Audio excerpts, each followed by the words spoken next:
again.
make sure I can talk here and people can hear me perfectly fine.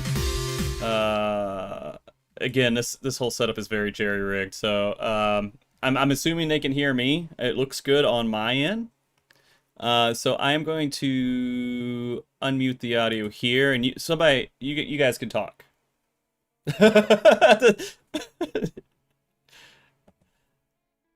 Let's see if that works. It doesn't look like it. Wait, yeah, it should. It should. Actually, yeah, it should. It's just I'm on the wrong scene, so it looks different. Oh, can't hear. Oh, wait, you can't hear them? Fuck, why is technology such a... There we go. All right, they should be able to hear you now. Try again. I'm free from the chains. Hello? Yeah. All right. Hello? Does that work? It shows on my end that it's working. I'm hoping that they can They can hear you too. All right, let's do this. They can hear. All right, Apollo, talk. Type wide vibe in chat if you can hear me. All right, good, good. All right, Ken. Eek. Sure, that's a good test. Hold on. You know what? I need to make sure you guys don't peak either. As in like your volume. Let me put a limiter on all of you guys. Where is it at? Right. Advanced. No, I don't need advanced. It's just a filter on this. And limiter. All right, I'll put you at -6. That's good enough. All right. Oh, Art's here. All right, let me get Art in. Yo, Art. We're testing the audio live on stream right now. Just FYI. Yeah, all good. Yeah, I just want to make sure that you you didn't say anything that you shouldn't say just at this moment. Feelings of judgment. What the heck? No, I'm just making sure. I don't know. No, you're fine. Know, You're fine. Okay. All right. All right. I got your fucking controller, man. I just. Oh, I see. I see. Yeah. All right. Hold on. Let's see. Discord waiting, and let me activate Art here. Right there. Are you gonna get the controller again, Art? Surely not. Surely someone else wants it, but we haven't talked about it yet. Okay. All right. There we go. Now I have all of you guys there. Let me go back to the start screen again.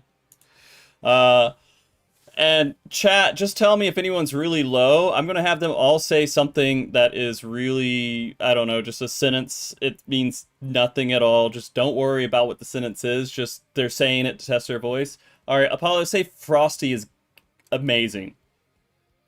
Frosty is amazing. Okay. Art, say Frosty is amazing. Frosty is amazing. All right, Def, say Frosty is amazing. Frosty is amazing. Is it Lyle? Yeah, Lyle's fine. Lyle? Okay, say Frosty is amazing. Frosty is amazing. All right. Momo? Frosty is amazing. Okay. Rive, is it Riv? Rive? What's It's the right? Rive. Rive? Okay, Rive. Frosty is amazing. Okay. Saya? Frosty is amazing. Shinda? Frosty is amazing. Sushu? Oikos is amazing. Good. There you go. Like, you're really low. So I don't know if like you're the only one that's been like super low so far. So I'll come back to that though. Tenyu? Frosty is amazing. Thank you. Yoko? Bang! Frosty is amazing. All right, cool. All right, I think we only have one that's like really low, which is Shishu. My brain. Every time it tries to work, it doesn't. Hold on, let me get you turned. Oh, I have you down for some reason. Maybe you were loud last time you were on. He's just very loud. All right, you want to try again? This time, say whatever the fuck you want. Grasia is amazing. Who? Who's amazing? Lucretia? Oh, Lucretia. Oh, okay. Good. Oh, now that we got all that out of our system, I think no one in chat complained about any of the voices being too low, so I'm assuming it's good. I am going to actually do something I don't normally do, which is take us to the main screen real quick, just to make sure all of that looks okay too. It's not going to be lined up very well, because it just isn't. But let's go ahead and just go to the main scene really quick. And oh yeah, I need to cut out the extras on here. So let me cut out the extras. Studio mode. Then go to Discord overlay, and then this one. Because I set this up to have up to 15 people. Yeah. Just in case. Not quite there. No, no. All right, studio, and then come back here. Discord overlay. We can make it a little bit bigger since we have less people in. But how many people might? Just one person might jump on after. 2 people. So one person said that they would be here, but it's not here. Okay, And so one person possibly said they 2 could people. be here at the beginning. Yeah. Okay, so I'll adjust it if we really need to after that. I do want to kind of make it not so completely uneven. Or maybe I just make it super janky and then that's the thing. Do you think that's a good idea? Yeah, that's the vibe. I Okay. think the jank is part of the charm. Okay. That's how I operate, all off charm, because I don't have Grassroots. anything else. Alright. Right there. And then right there. All the OCD people are gonna hate you. And then right there. And then right there. I wish it had more quick lineup stuff in OBS, but I mean you could do some stuff to go pretty fast, but you can't like I don't think group like 5 things and say space evenly or anything like that. And that would be amazing. Unless if you guys know of something. That would like be nice, though. Yeah. Okay. That's pretty good. That's pretty good. You know? Yeah, I think that's pretty good. The one thing No, I was going to put an outline around all your boxes, but Saya messes that up, so I'm not going to do that. How could you, Saya? So, we're not going to do that. I could swap to a square. No, it's okay. We're good. We're good. We're good. All right. Sweet. All right. That's good for the testing, I think, unless if there's something else going on that I need to know with the tech side of it, but I don't think so, so I'm going to mute myself.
Here so they can hear me.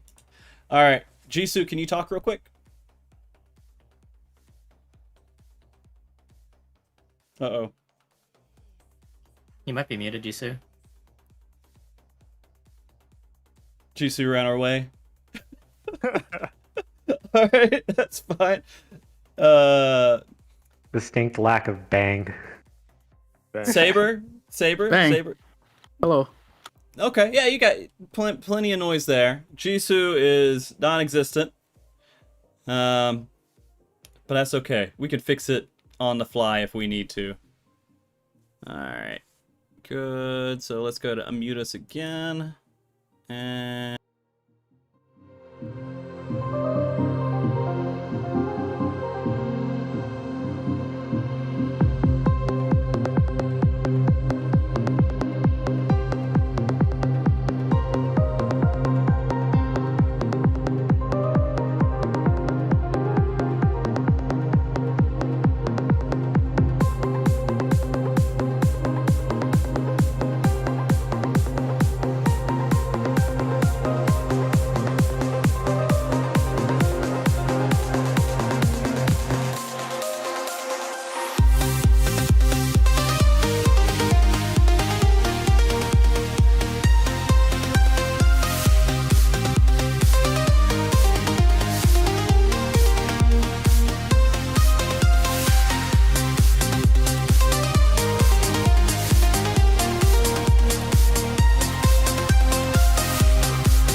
Oh my god!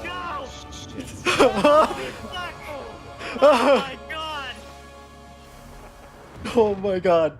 That feels a lot different to Fru, no? Oh my god! Holy shit! Oh my god, guys!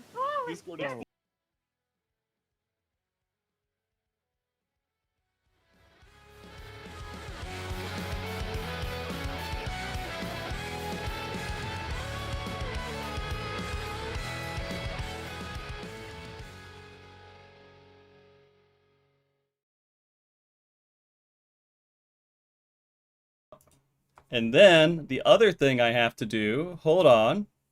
I have to do one more thing before we start the show. Come in here, because I don't have my button doing it automatically. Turn off the blur filter. Welcome everybody to Mog Talk. If you guys are unfamiliar, Mog Talk is a show based around the Final Fantasy XIV community discussing everything from Savage Raiding to Chocobo Racing. And today we are going to be talking about the Final Fantasy XIV World Race. And to do that, I'm bringing on some amazing people. The first to clear it visibly on stream for us is Team DN. So we're going to talk about their journey in the race, how they feel about the fight, and let's not waste any more time, and we'll just bring them on board. 1 second. There you go. Yeah, it came over pretty clean. And then let me make sure I have you guys unmuted. Okay. Everybody, before we start, let's do a quick roll call for who we all have here. I'm going to go alphabetically down this list. Apollo? Hello, I'm Apollo. Do I have to do a short intro? Just say what you did with the group, really, yeah. Yeah, I'm a ninth for DN, so not one of the actual players. Oh, okay, okay.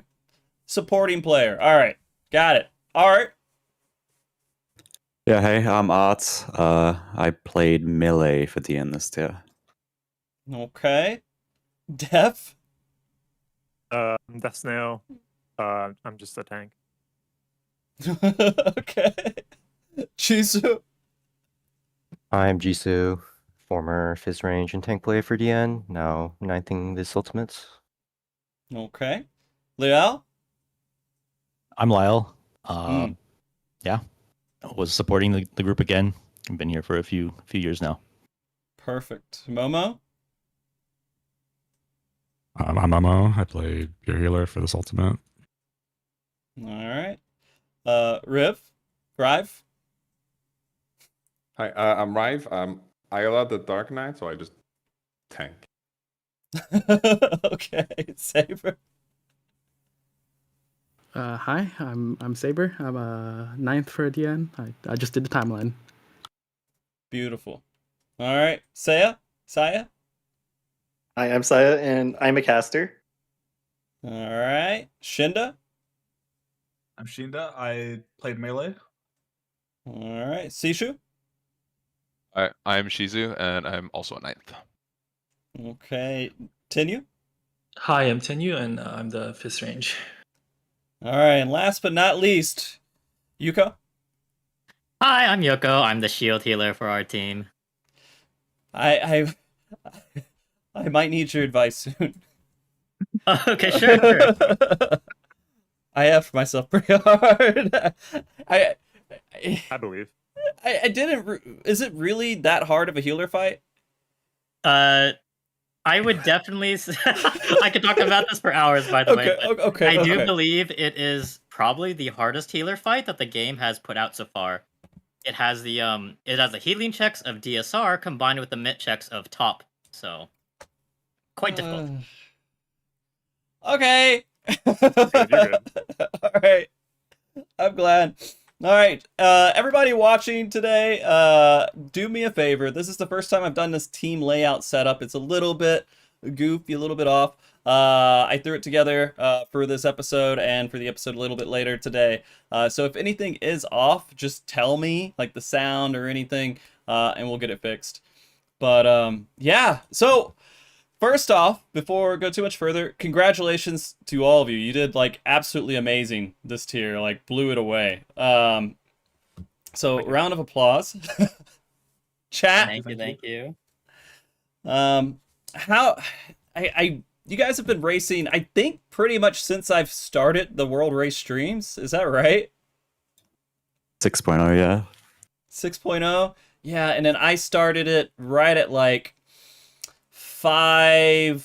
5.2. Well, technically we did it with method in 5.2, but then 5.4 is when we did the Final Fantasy 14, just straight version of that.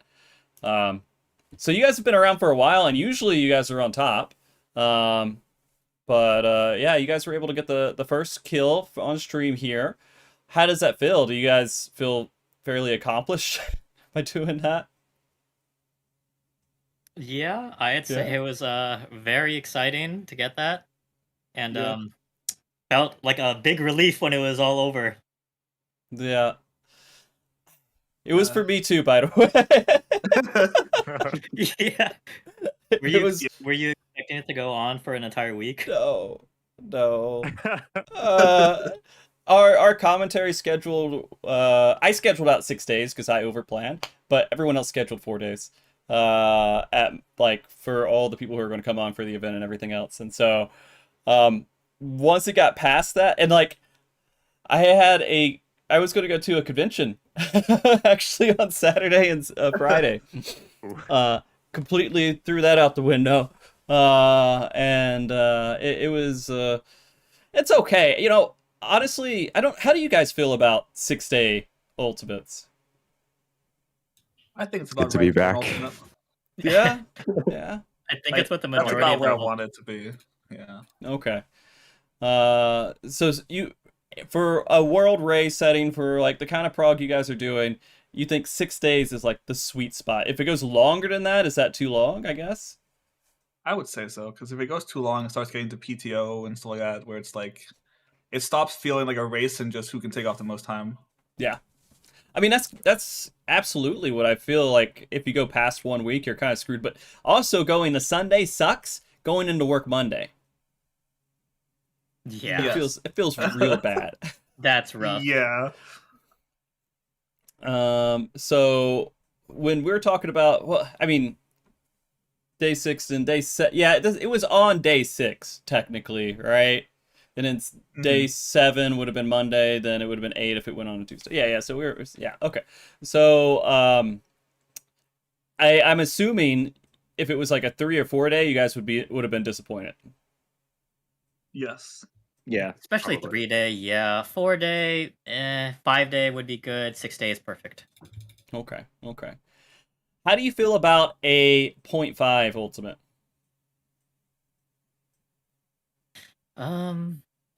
We've never had one before, right? We've never had one before, no. It gives a large gap of time between the next expansion being released in like 7 months or something, and for people to go through it and not have to worry about doing the next Savage tier. So it's kind of nice to have for a lot of people. I still think it's similar to 0.3 in my opinion, but my view is a bit biased. Not similar to 0.3 at all. Imagine being like a not hardcore player and then getting Savage Ultimate, just like back to back, right? It's rough. I remember when they had the Ultimate in 0.3 and one in 0.1, and most players were completely burnt out after the last Savage in 0.4, and they had heavy burnout on stuff. But I don't know. Anyway, sorry, I'm throwing these questions out there because I didn't think to even add them to our list of questions I sent over to you. Yeah. But it was just so top of mind right now, and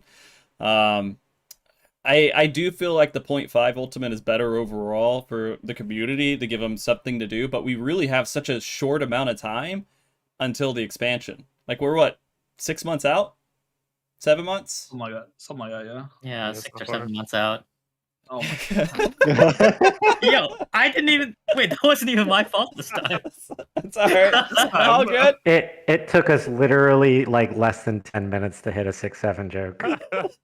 Well, why do you think 6-7's infecting us, the older generation? I assume everyone here is old because we play MMOs. Why do you think 6-7's transferring from like the elementary school kids to like the adults? It's just so nonsensical. Yeah. It feels like an innocent 69. It just feels like you don't have to feel bad about saying it around like certain like younger children. You're just like 6-7, yeah, whatever. It's fine. It's just cringy. But it is ridiculous how much it played into this race. And I appreciate you guys clearing it on Sunday so we could just live with this meme for quite a while. All right. Let me actually start asking you real questions that I plan to ask. For this group, again, you guys have been around for a while. Were there any key changes to this prog versus your last couple of tiers? I guess like roster-wise or anything-wise? Roster, we have 2 new players, Rive and Tenure. I think like the way we approach the race is mostly the same, like the stuff we worked on from the previous tier, but that's kind of normal for us, I think. Okay, so just a couple of new players jumped in to help out, and that was about it, you think? Yeah. Like we didn't change the way we wanted to approach the raid or anything like that. We've kind of been talking about the ultimate after Cruiserweight because we thought it could be in 0.3. Obviously, it got pushed to 0.5. But yeah, like those plans were kind of mostly the same, I would say. When you found out it was Kefka, did your group do anything to like take advantage of that information, like go play Final Fantasy VI or read up on lore or anything like that? No? Pretty sure I'm the only person who played 6. But really? Yeah, I did. Yeah. I played 6 back before Sigmascape, so I'd already played it. Yeah, I played it like 10 years ago or something. I don't remember much. I watched him play 6. So you guys don't... Go ahead.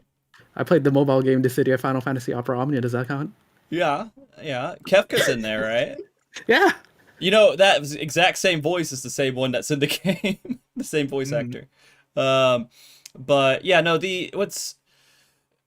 so you don't believe in like reading lore, figuring out lore for fights to get into it and trying to figure out these puzzles? I think that it's too hard to incorporate it truly Okay. to actually show it in a fight to the point where you have to have known it, because even like when they make the fight, they can't make it so that you have to have played 6 to understand how to do the fight. Okay. Okay, that's fair.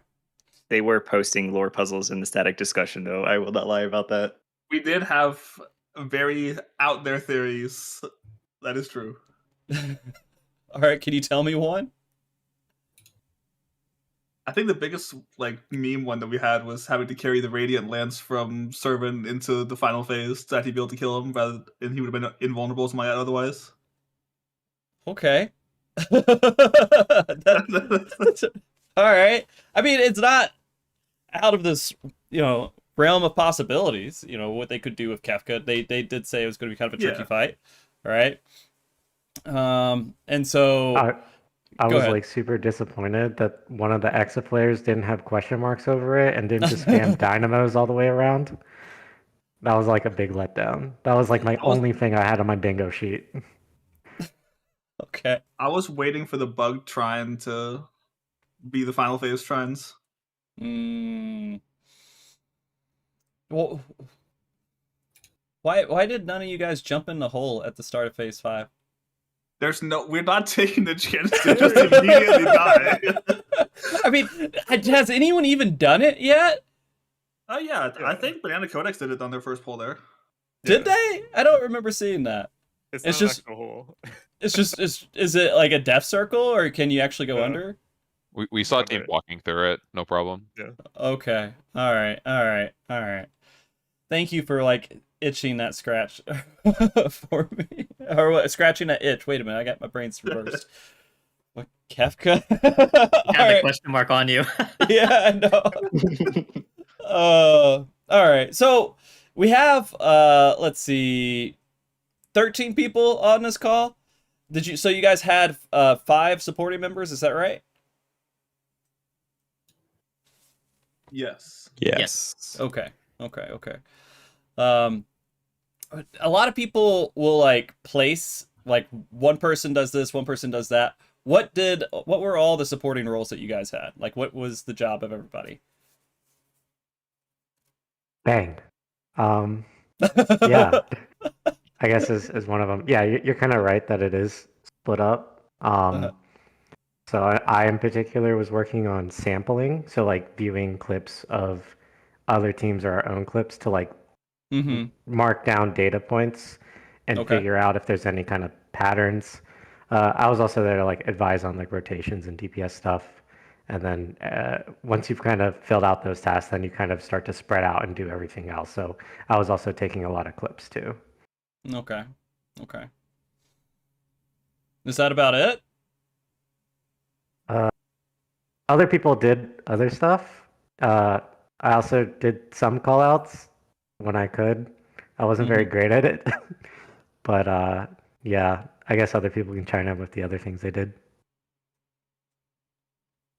Yeah, so I kind of helped Apollo with some of the sampling stuff, and then also did a lot of touching up diagrams and whatnot, maybe some strat iterations, things like that. Okay. Did most of the players that were actually like in the instance, did they just kind of listen to you guys, or did they like try to help with the strategy part of it and figuring it out? I think a lot more on hand. I think raid is very on hand. I mean, I think it's very important for raid to be very on hand with the strategies and stuff, because at the end of the day, right, they're the ones in the instance pulling the boss, right? If they don't know what's happening to like a very, very fine detail, it's very easy for them to wipe. So while we do like skeleton out strategies and stuff most of the time, we typically give raid a good amount of time to like digest everything themselves. So okay. I remember talking to some teams in the past, and the main reason I'm asking that and how they kind of handle a lot of it is that they just had really heavy execution players in the instance and someone just commanding every action outside of it. And like the players that were inside were pretty good at like trying to figure stuff out too, but they 100% just listened to what the Knights were telling them during the pools even. Man, I feel like that will open up a whole can of worms. Diving into that topic. Oh, man, I literally, I feel like every single race we go through the exact same conversations every single time after it ends. Am I wrong? It's true. It's very true, unfortunately.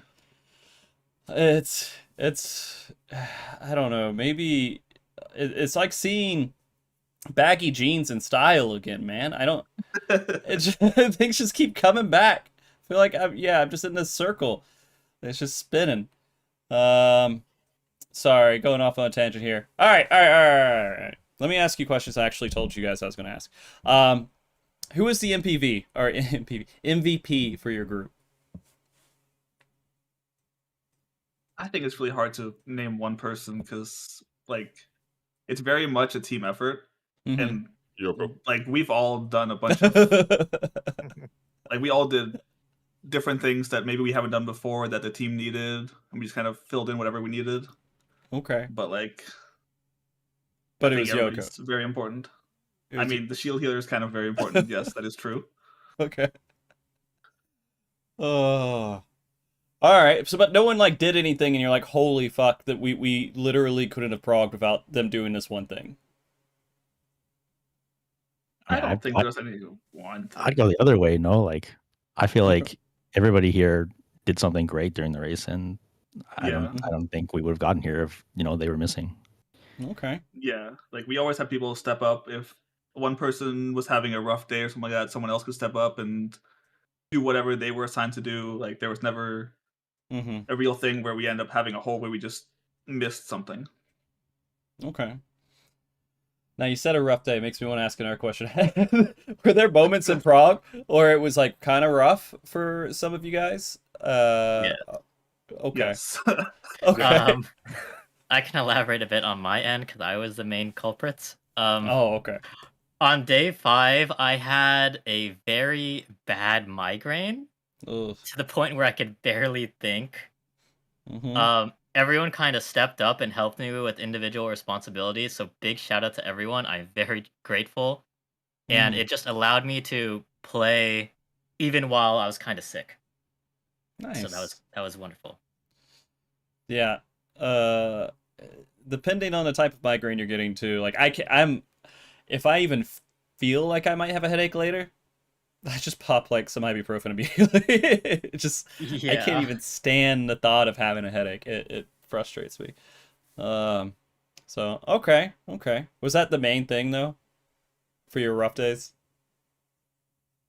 I mean, there were other like smaller things, but like we had like we tend to always start slow to races. Now it's just like we just need to like keep our mental up because we know that we get better as the race goes on. Now, when you said start slow, did you guys enter in pretty late compared to other teams? Yeah, I mean, we started 6 hours after like we had planned. Oh. But in general, like we just tend to be slower right out the get-go, but like as we get like we can get comfortable fast, and then like it becomes very consistent. It's just getting to that point. All right, hold the fuck on. You said 6 hours? Yes. Okay. Because I'm looking at the time difference here. And let's see, 1, 2, 3, about 5 hour difference. Yep. Oh, not saying it made a difference there, but I'm just saying there's about a 5 hour difference there between that offline clear and the clear that you guys had. But I assume when you kind of like wake up a little bit later, you have some information already at your doorstep, right? Yeah, that, and it allowed most of the team, at least the ones that live in America, to not have to like move their sleep schedule around as much. A lot easier to be in that same sleep schedule the entire time ahead of time and everything. Okay. And this was this is one of those things where like you're not worried about that during an ultimate normally, because you can just like plan for a multi-day thing where everybody's just comfortable going in and just not stress yourself out about being just right at server up. So it's interesting because I don't know if there was a single other team that did that. Yeah, I don't think so. I know that other teams do not like us doing that. They don't? No. Oh, okay. Fair, I guess. Go ahead. Correct me if I'm wrong. I'm pretty sure Poikos was they woke up 6 hours before the race even started so that they could have a they were the opposite of us because they were always hopping on like 6 hours before we went to bed, like anywhere from 4 to 6 hours before we went to bed. They were already up and going. I'll ask him because I'll be interviewing him in like 6-7 hours. Oh my god. I mean, it's true. I don't know. I mean, yeah. All right. But yeah, no, that's really cool. That you can actually, you can't do that with Savage. There's no way in hell, right? Yeah, no. But absolutely not.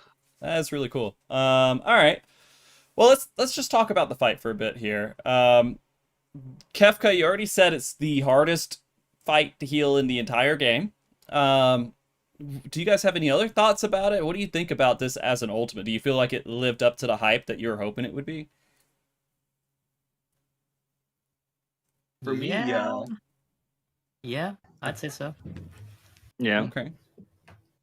It just tested things that we haven't had as much recently. Like what? Nice. Just like the endurance, because like yes, ultimates are long fights, but you generally have phase transitions that are pretty long breaks. You have downtime mechanics that are like breaks. Whereas this fight, you have the one transition from P2 to P3, and then like the very short from P4 to P5.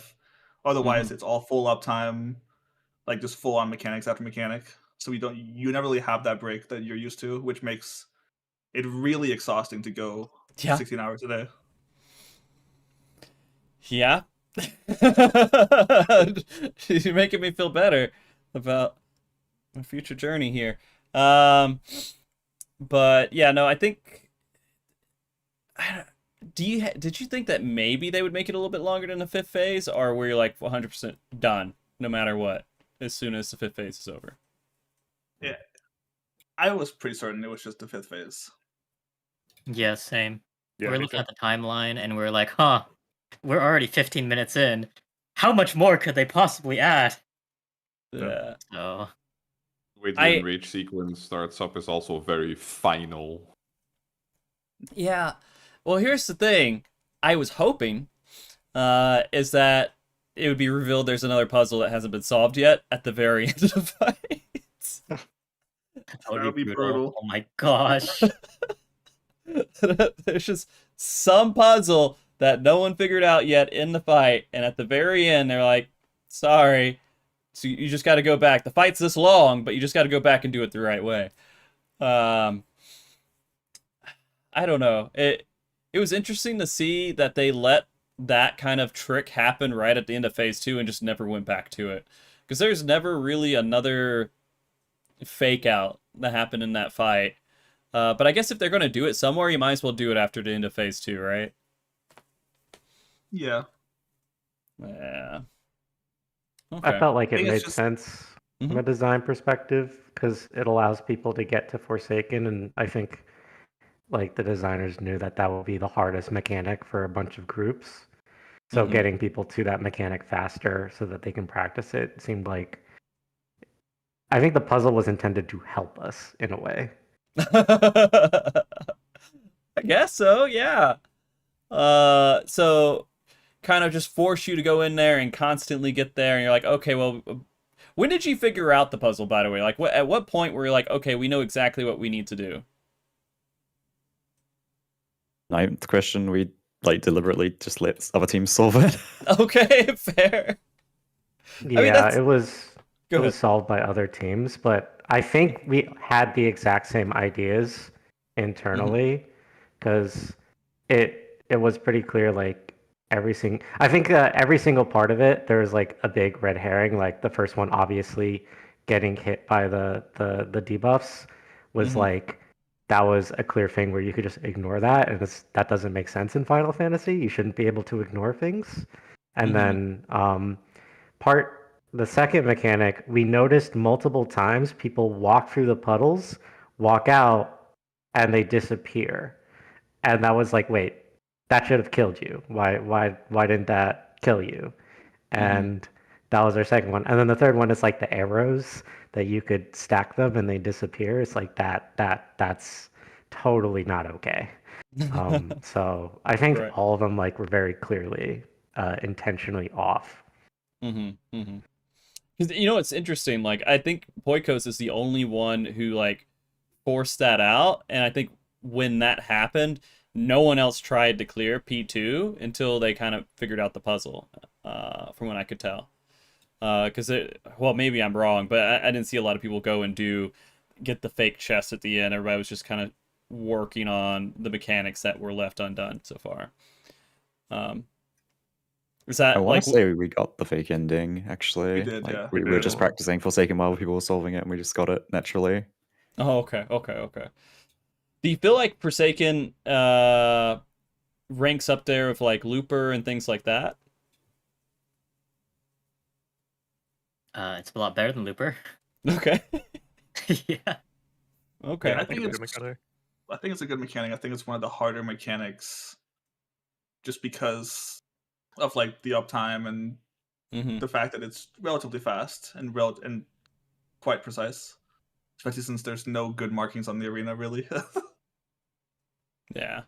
And you're right, though. That's the one thing I did notice is that the marking, like the lines on the floor thing, there are somewhat of lines on the floor, but not as straightforward as a lot of other arenas that we've been in, which was pretty interesting. So talking about that puzzle, the P2 puzzle, there's a few other like just things to do within the fight. Were there any moments where you're just like, hey, we have to figure this out? Or were you like, let other teams figure it out and then we'll just kind of implement it our own way afterwards? We were only really ahead of all the other teams in like bits of Phase 4 and Phase 5. So I'd say that's the only time where we had like the impetus to be like, hey, like no one else knows what this is. Like we have to figure it out ourselves. Not to say that we didn't like figure things out ourselves. Like there's a bunch of like that's what the Knights are doing, like with the sampling stuff. And then like coming up with our own strats and stuff. Because like what we talked about before, we want to like do strats that are good for us, not just copy other teams if it's not good for us. But you can get the information from them, obviously. Right? Yeah, and then apply that to your thought and strategy towards how you're going to approach it. Yeah. Which is an interesting aspect to the world race. I mean, do you guys hate that, or do you guys like that aspect of the world race? It was more fun in Endwalker when we were like mostly the head streaming team. But okay. So you feel like there's a lot of streaming competition now? Yeah, no, a lot more competitive for sure. Yeah. Oh my gosh, dude! Like this was the biggest race I think we've had.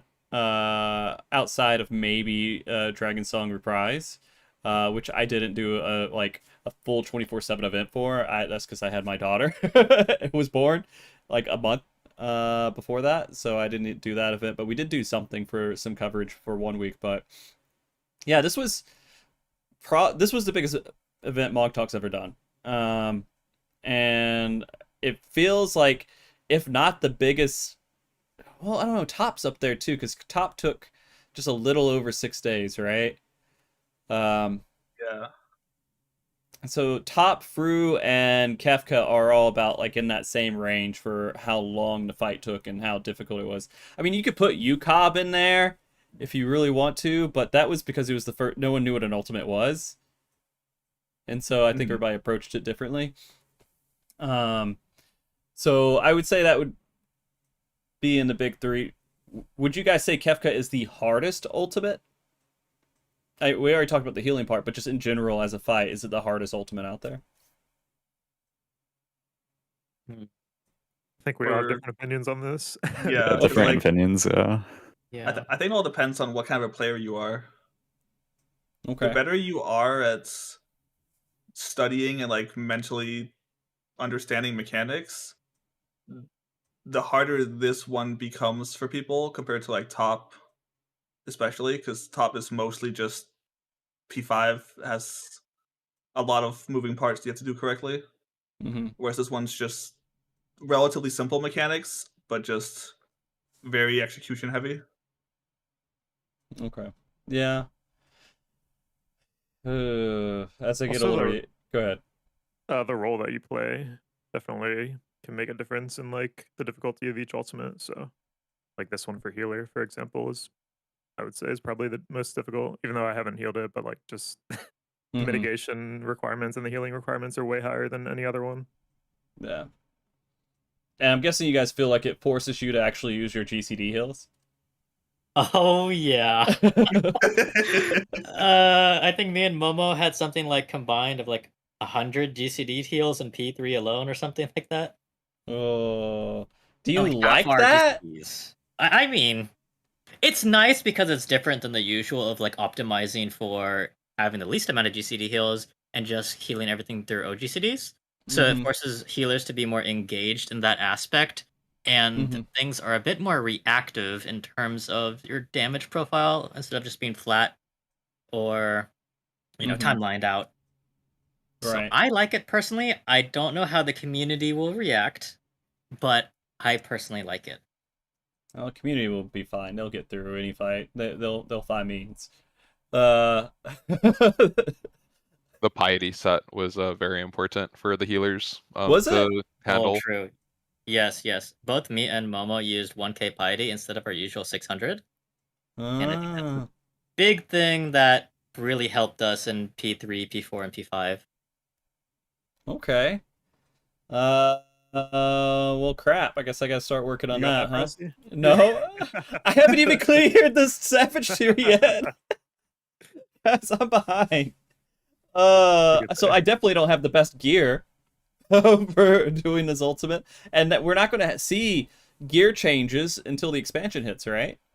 For this ultimate, there's not going to be a point where we upgrade the gear, except for maybe the relic. The relic, yeah. Which is pretty interesting. But anyways, okay. When you guys, going back to P2 for just a second, when you guys realized that there was actually a fake ending to it, did you guys have any kind of reaction? Like, were you surprised at all, or were you just like, oh, hey, cool? It kind of felt obvious to me because of the like sketchy P1 stuff. Well, maybe not like after P2 specifically, but like it was obvious there was a codex because of all the stuff in P1 with the arrows and the like popping the thing. So okay. So it's just like a funny moment, but it wasn't like anything that just completely threw you off. I mean, I guess that's true. You guys have been around and doing a lot of stuff, and it'd be hard to surprise you guys unless they did something really, really goofy, right? Was there anything, actually, on that point, was there anything in this fight that did surprise you besides the healer stuff being so high? Full uptime, right? Like, I don't think any of us were expecting that you could hit the bosses the entire time. Did you guys get annoyed with the cutscene? No, cinema. YOU, lock in. YOU. It's the only break you get for that entire 18 minutes. Okay. I mean, it's kind of early on, too, in the fight, right? So it's not like Shiva. So you're not dealing with that cutscene every single time you get pretty deep into the fight. So I don't know. Yeah, I didn't hear a lot of people complaining about it, but usually Final Fantasy XIV players complain about cutscenes a lot in fights. Someone was getting far more sick of being called a stinker every pull. What? Who is? It says like hook, line, and stinker after the first mechanic. Oh, does he? He says it every pull. Oh my gosh, are you in that 600 times? I mean, I'm gonna be honest. I'm one of those players that turn off the music and the sounds like pretty quick, or lower it down. But I had all the streams on mute. I actually didn't even hear that line once. So I don't know. Okay. Now, I guess the other part is like when we went into the trio section after phase 2. do you feel like that was a good trio? I guess, is it trio? Or I guess it's like duo bosses is the right way, right? Yeah, like a UCOB ads phase, BJCC kind of thing. Yeah. Do you feel like they executed that pretty well? I think so. It's hard to say how the difficulty of Black Hole Age, because it's definitely hard in prog, and it took us a long time to get through. But maybe it'll get easier. Like, especially because a lot of it was we didn't fully understand the mech, and our initial strategy wasn't as good as our later one. But I still think it's a good phase. It's fun and all that stuff. Did you guys have a reaction to Limit Cut? I think there was a collective Sigh? collective groan as we were like, "Oh gosh, another Limit Cut to figure out." Luckily, the Limit Cut's pretty simple. Yeah, I was gonna say the Limit Cut's not that bad in this fight. Okay. Yeah, because you can figure it out mostly before the numbers even go out. Is that right? Yes, that is true. Yep. Okay. Which has caused a lot of confusion in the community. Yeah. You can technically see everything that's going to happen before the actual knockback at the end of Balls of Agony happens. Oh. But you just don't know who has what number, but it doesn't matter. Correct. Right? Yeah. Okay. Yeah, man. That whole thing just made everything much worse. Just like this, there's so many people watching this world race that don't fully understand like what goes into a world race and how to actually optimize players without other things doing it for you. I guess like doing the mechanics and being able to call it out and how that high level stuff works, and just assume the worst immediately when they see something, right? Yeah. I can kind of understand it just because people have been burned in the past, but it would be better if they gave us a little more credit than they do sometimes. Yeah. I mean, we could take a second from the fight and just talk about like how you guys feel about the community and their perception of the world race teams. Do you guys have any thoughts on that? Uh-oh.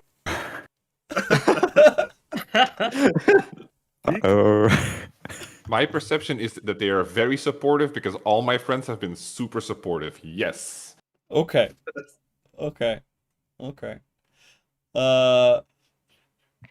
fair. This has had the most eyes on it, I think, out of every race. There's a lot of people who aren't familiar with the Final Fantasy XIV World Race that had opinions out there. And it's generally good. I think like overall, like it's been pretty nice. Like we even had the walk to get our totem was like there's like so many people there. It's pretty cool.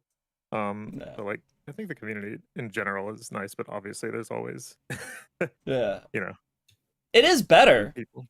It is better. It used to be a lot worse, right? Yeah. And I think it's been getting a lot better with 100% with the streaming side of things and people actually seeing the prog and actually, I guess, gaining some confidence during the moment and being in the excitement instead of just being pessimistic as soon as they see someone clear it. I do feel like the overall perception of the world race has gotten a little bit better. It was bigger this time. There's just a lot more people with a lot more opinions than we normally have. But you guys are saying mostly everybody was kind of good to you guys, cheering you on. You didn't have too much like negativity. You know, especially when we cleared the first time, like what Ken said when we went to Solution 9 and there's all those people there like cheering us on as we got our weapons. Yeah. I mean, you guys had a ton of people supporting you during the event too. Like lots of people cheering you on.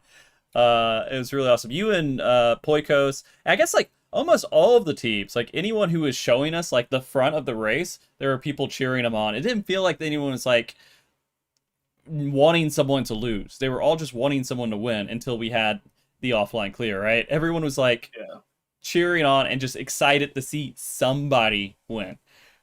And I think that was really cool. And I hope we kind of like go in that direction more in the future. But we'll talk about that more later. I was just kind of curious too, since we hit that tangent for a second. But anyways, fight. Do you feel like anything in the fight was too easy? I'm pretty sure everybody's gonna say the trines at the end of P2. Yeah, I think they're okay after. Like they're intended, right? Because it's after Forsaken. I feel like the intent is that they're easy. Okay. But that's about it. It's just the trines, probably. I think like a deeper take I have from the support side is like all the mechanics are actually like I would say they're like very simple. You know, once you break everything down, right, it's just very, very simple things compared to I think like the other ultimates. I mean, maybe my opinion is skewed because I've been supporting for so long, but everything looked very simple. But once you bring everything together, you get this very complex amalgamation. Like Black Hole is like, yeah, just take the tether, aim it out, don't hit anybody else, and then swap when you need to. But when you're watching the race, lots of people, you know, they made lots of mistakes. Even the Exiflares in P5, right? They just brought Exiflares back, but they did it in such a way that everybody just had a little bit of trouble. Even the first time they saw it, even the third time they saw it, right? So I think it's a very interesting design that they took, this ultimate, and it shows in like almost every mechanic. Everything's very simple, but when you bring it all together, it's sort of just like Kefka's got like a tripwire, and he's just waiting for you to trip over it every pull. That's a really good analogy there. Would you say that even applies to Phase 4 and the kind of debuff craziness that went on there? I mean, Phase 4, I would say it is pretty simple, but instead of like one tripwire or two tripwires, he's got like 7 of them, and you need to figure out which door to open. And like sometimes there is a tripwire, sometimes there isn't, and then maybe it's the wrong room. I mean, it is a P4 is a crazy mess, I think. Yeah, go ahead. I feel P4 is probably the one that stands out as like it's kind of like the pinnacle of a bunch of simple components composed together to make something complicated. And I felt like it was very easy to understand what to do for it. And like there was almost, I think the only thing that was actually different with any of the debuffs was how Chaos's debuffs worked, where they were actually delayed. That was the only difference, but just how they had to be composed together made it complex. I think we literally said it at the time, right? Like this phase looks intimidating at first, but we just like need a couple of pulls there and it'll be pretty chill. And I kind of feel like that's how our prog went. I mean, barring we did have knights calling out the fake stuff, but yeah. I mean, that's a really good question to talk about too. Is like when you're going throughout the fight, like how did you develop your consistency? Is it with your knights mostly helping you guys stay consistent, or did you have like certain macros, certain callouts, certain things that you kind of gave to people to make sure that every single pull you'd get to the prog point that you need to get to?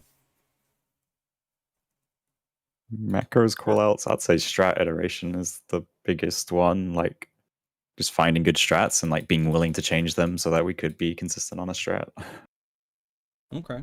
Yeah, I'd agree. Like we had multiple times throughout the race where we started with one strat and we iterated to a different strat, and that drastically improved our consistency. Okay. Yeah, day two stands out like a lot for that because we had we were having problems in Forsaken and arrows, and we were losing a lot of pulls and a lot of time to those. To where our knights had to sit us down for Forsaken. We adjust our Forsaken, adjusted our markers, and now we have like the current iteration that we end up clearing with for Forsaken. And then for arrows, like there was a point where like Lyle stopped us and was like, "We need to talk about this. Like this is bad. We're losing." I think he said 30% of our pulls were to arrows, so we had to sit down and actually go and like show like how we were handling arrows, and we applied like a rule where Art was like, if you wipe arrows, you're not allowed a GCD for your for 2 pulls. So that your arrows are cleaner.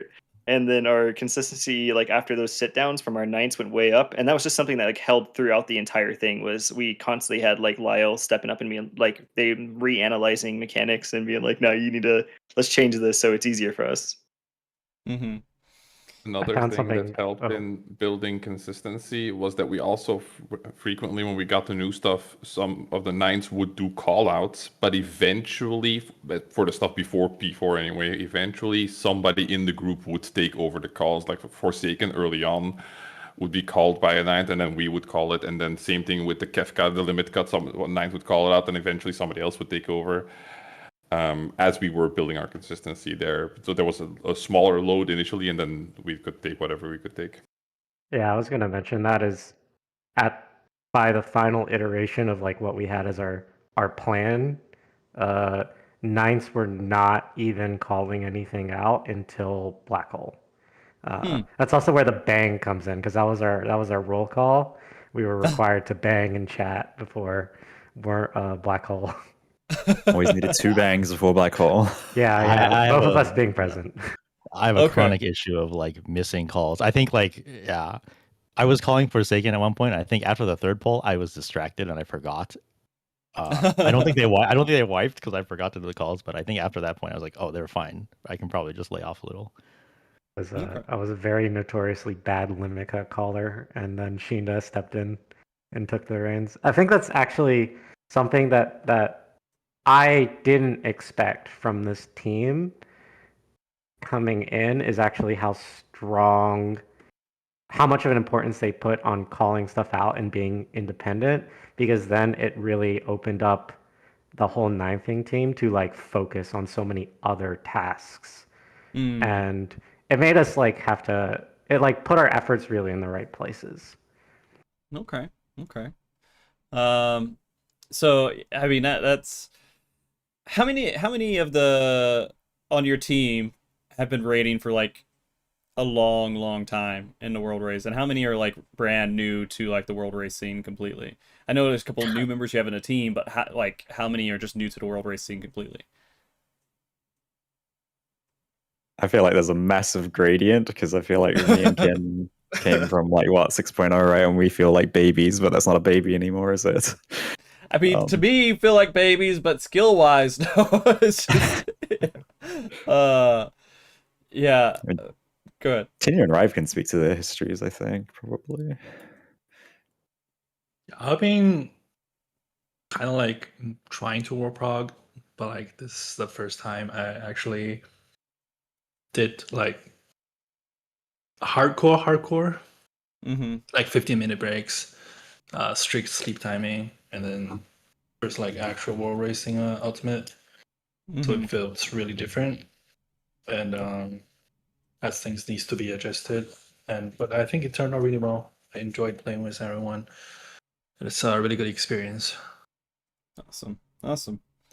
Yeah, no, now that I think about it, when you guys say 6.0, like the world racing scene and who was world racing back in like Heaven's Ward and Stormblood, they're not as much like in the world race scene as this does feel like it's been taken over by like a newer generation of world racers, but you're not really newer. You're like millennials, I guess, is the best way to put it. I don't know. Not quite Gen X, but like not quite. Very intermixed now. Yeah. The oldest one here. Well, there are old players on new teams. I mean, we even have that in this team, right? Like Yoko from Tempest. Okay, bro. Yeah, I've been around for a while. Sorry. Oh, it's good. Yeah, but it's interesting how everybody just kind of like it all kind of mixes together. Because it's been 10 years. I've been tracking the world race for 10 years now. I was thinking about that the other day, and it's just there's not a point in my life where I was like, you know what? When I grow up, I want to track the 14 world race. I think this is a big part of my life. I saw your tweet about being careful about making a spreadsheet, and I was like, oh, that makes sense. Well, it was the stream that I wanted to be careful about. The spreadsheet, I just like was like, all right, hey, I've interviewed some of the world race people, and like there's no structure to it. Let me just throw a Google sheet up, and then that got popular, right? But like the stream event, I was like, that is too much fucking work. That is too much, and I don't know why I'm still doing it. I guess like after this time, it's just like it feels there's a mix of like obligation and responsibility. I do enjoy doing it, especially when things go well. But yeah, it's doing on-stream productions is not something that was ever like in my book of skills until I started doing this, right? So, but I can't really feel bad because we raised like $100,000 for charity, right? Hell yeah. I mean, that's what I was gonna say. Like, Yeah. helping the kids is like a big deal, and like it's insane. Yeah. We've raised at this point over $300,000 through In World Race stuff, and it's insane. But anyway, sorry, we're turning this conversation the other way. I need to turn the camera back on you guys. Hold on. So the other thing about this fight, just like in general, pacing through it and everything else, do you feel like planning the 2 minute and all of your damage and everything was a little bit wonky throughout the fight, or was it pretty standard? It's pretty straightforward, but it's just you can't do much of. Like, that's the thing with the 2 minute, right? Like, you can't do much of it. They did try to make it weird, right? Like they made it so your 2's cut off at the end of phase 2, but like you still just press them. It doesn't matter. Mm-hmm. Yeah, I was staring at this for a while. So I think the thing that this fight's actually interesting is there's a ton of different strategies you can actually take, and none of them really end up being wrong, which I think the segue is like, it seems like they thought about Evercold, where they're really removing the emphasis on the 2 minutes. Mm-hmm. I guess, like, to elaborate, right, is how we did it is we kind of just set as many 2 minutes as we could in the timeline.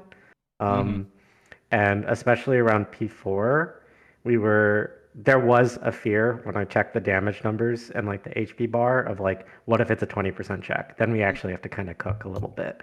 But Yon Trail, it's not going to be a 20% check.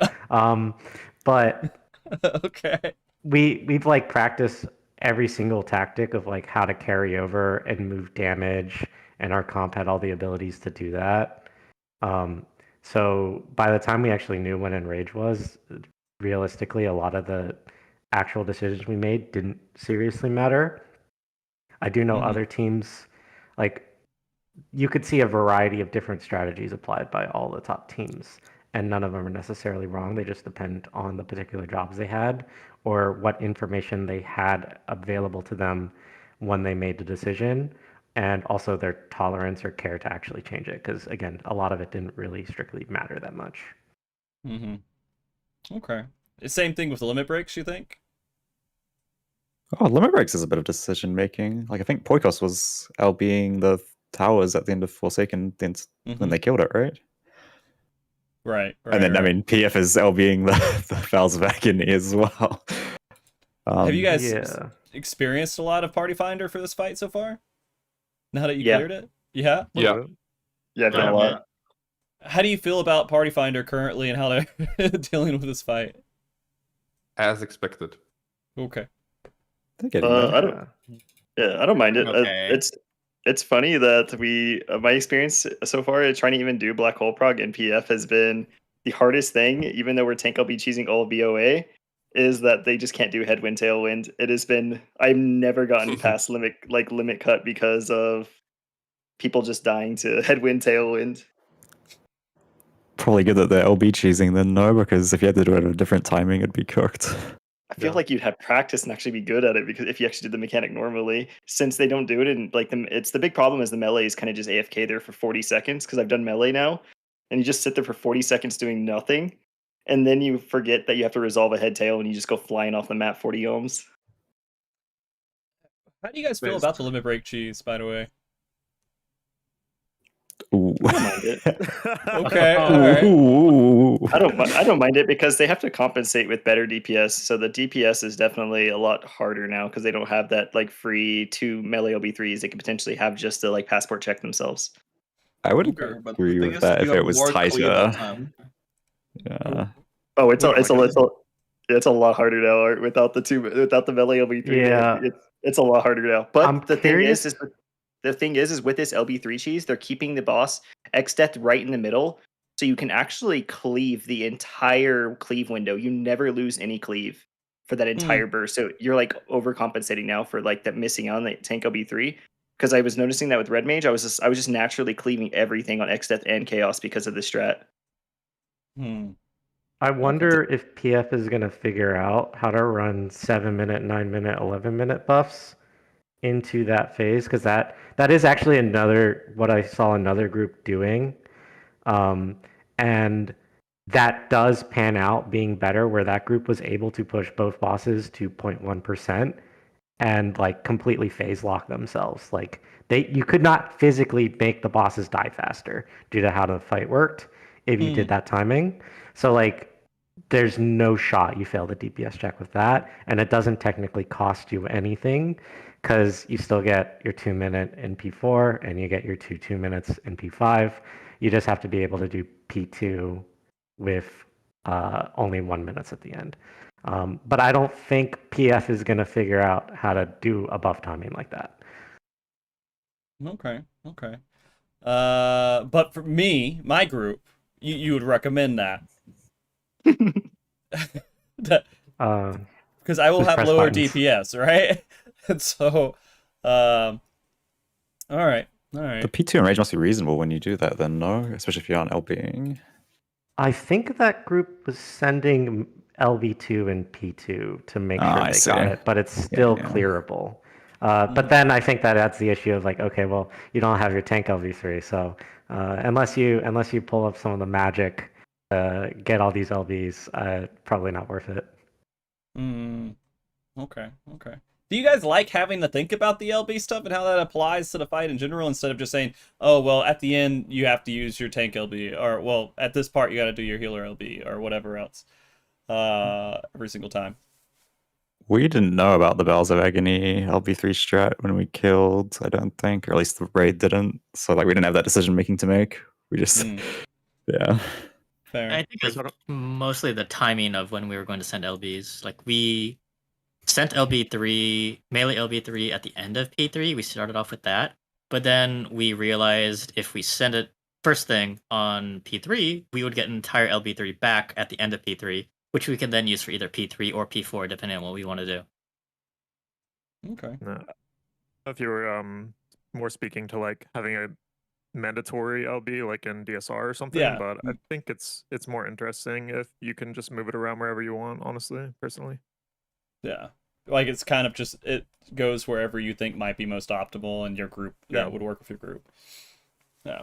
Yeah, it's nice to have it for recovery. It's why we never like go straight to like melee LB3ing or like tank LB3 strats, because it's like nice to have that recovery option and then see further, because we can just healer LB3 up, or potentially like if we know we're missing people, we can tank LB3 as well to prevent like overkill to like damage, just like any kind of just like missing 1 or 2 people in a stack.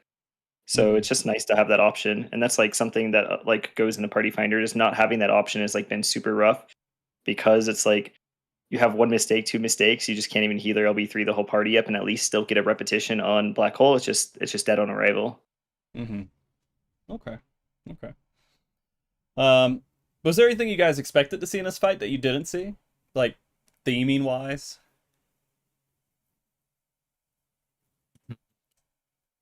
I was expecting the Warring Triad. Is that Warring Triad? Everybody seems to have been expecting a Warring Triad, but I guess X-Steph and is a good compromise in Chaos.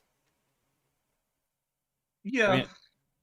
I mean, how do you feel about that? Do you guys feel disappointed there was no Warring Triad? Not really. I didn't think it was gonna be Warring Triad as soon as we knew it was the Dissidia voice actor. Really? You think the voice actor is what determined? Because Dissidia Kefka is way more popular than Final Fantasy VI Kefka. I was gonna say, yeah, it feels like it is the Dissidia Kefka, not the Final Fantasy VI Kefka that's like represented in the Ultimate. Okay. I guess I've never played Dissidia, so I don't know too much about it. Is Kefka like the main bad guy in Dissidia? I don't really know. He's a prankster and stuff. Like that camera where he grabs the camera, he has a scene in Dissidia where he literally does that. So that's like almost a direct Easter egg from Dissidia. Okay. That makes sense. All right. Well, anything else that you were expecting? Were you expecting Sephiroth to come out? 8.1. 8.1. When is the next Final Fantasy VII being released? Revelations, is that 2027? Yeah, they just said next year sometime. Wait, that actually could work. They're gonna announce the raid series at in EU, and it could be Final Fantasy VII. It could be, yeah, or it could be in an Ultimate. They could go that direction.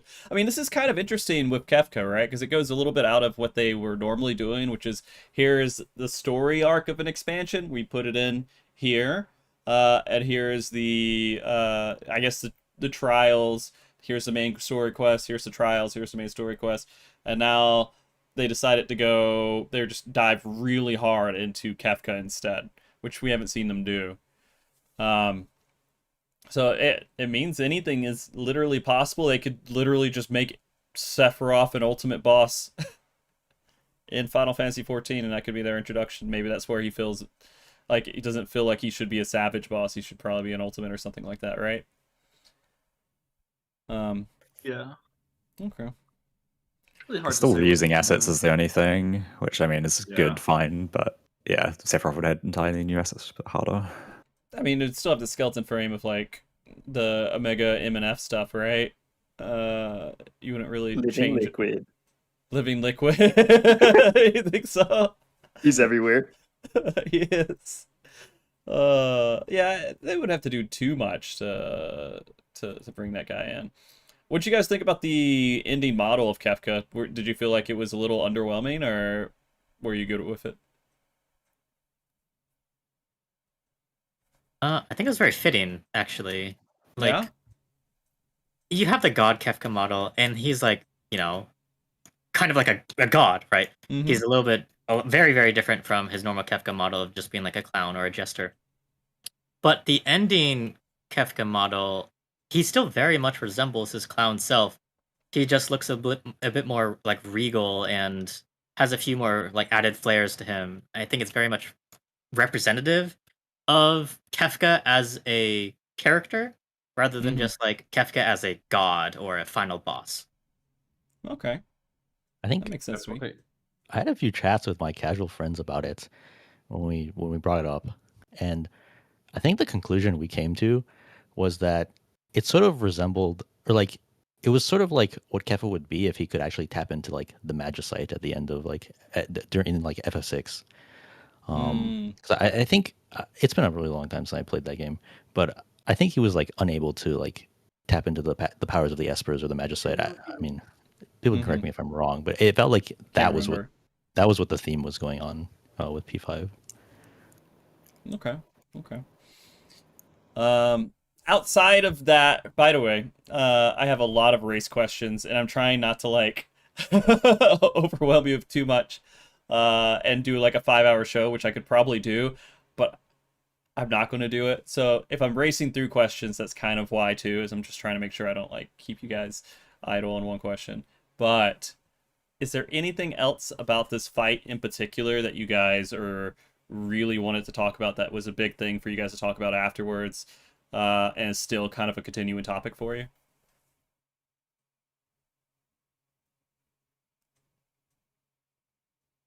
Is it just Sims? Is that it? Oh God. I was gonna. No. I'm gonna the conversation. I'm gonna move us to something else. Okay. I wanted to talk about Grand Cost 3 being a double negative and how relieved we all were that it was a double negative. Okay. I don't know. Should I explain what that is? Yes. Yeah. So P4. That the third XF set of debuffs is your color, which tells you what you're weak to, and whether you need to die or not die. And the fact that he can question mark, which means that it does the opposite of what it actually says.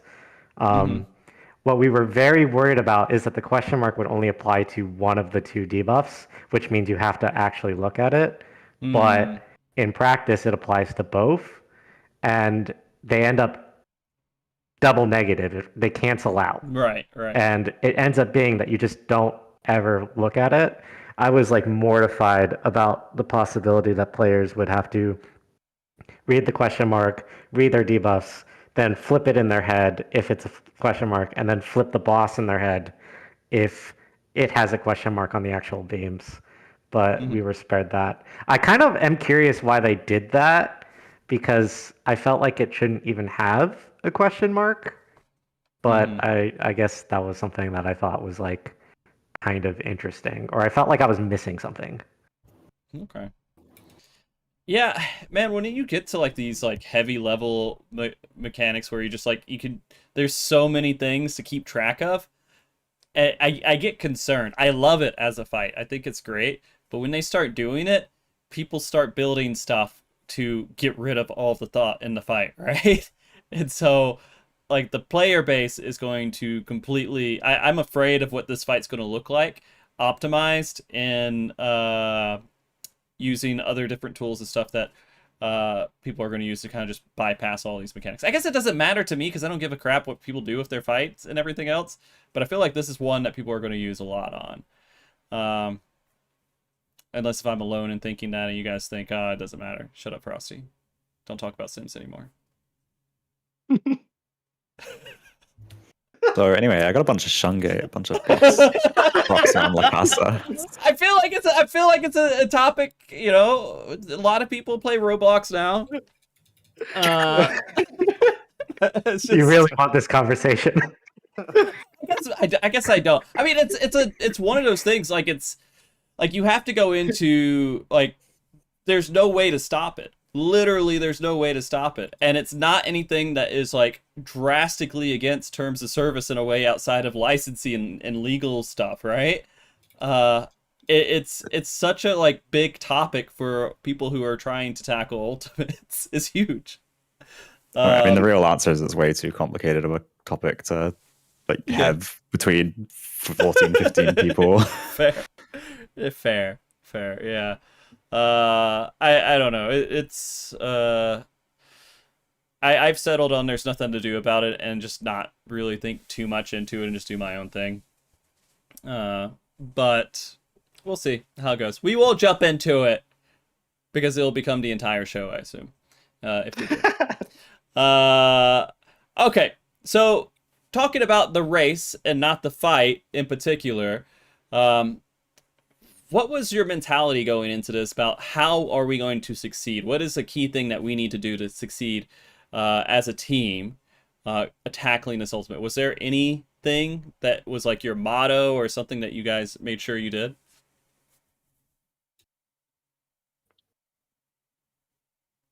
Have fun. Vibes? Yeah, I was gonna say vibes. Unironically vibes? Yeah, like unironically vibes. Okay. Yeah. It's like a lot of taking everything slowly and not trying to rush, like making sure that everyone understands what we're doing for every pull. Well, as good as we can anyway. Mm-hmm. Like not trying to feel rushed and just say, all right, just breathe, let's talk, figure it out, make sure we're all good, and then pull again, right? Yeah, it's a race. It's like you really need to make sure every pull counts. Yeah. Okay. And that's about it. You weren't like everybody make sure you eat your bananas or anything like that.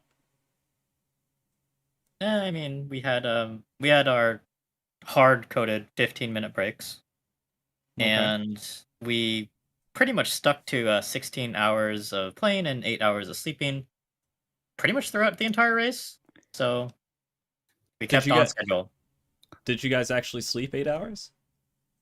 Yeah, it's an 8-hour break, so not actually 8 hours sleep. Yeah. Like, did any of you have trouble sleeping where you're like, okay, I'm going to try to go to sleep and then just literally get 1 to 2 hours of sleep? Nothing that bad, but not me. I think like I averaged 6. I don't think I hit 1 or 2. Okay. Yeah. 1 or 2 is crazy. That sounds like an AG3 story. The last day was definitely the hardest because I think we all went to bed expecting the boss to be dead when we woke up. Yep. I woke up after like 2 hours of sleeping and just like quickly checked Twitter, then went back to sleep.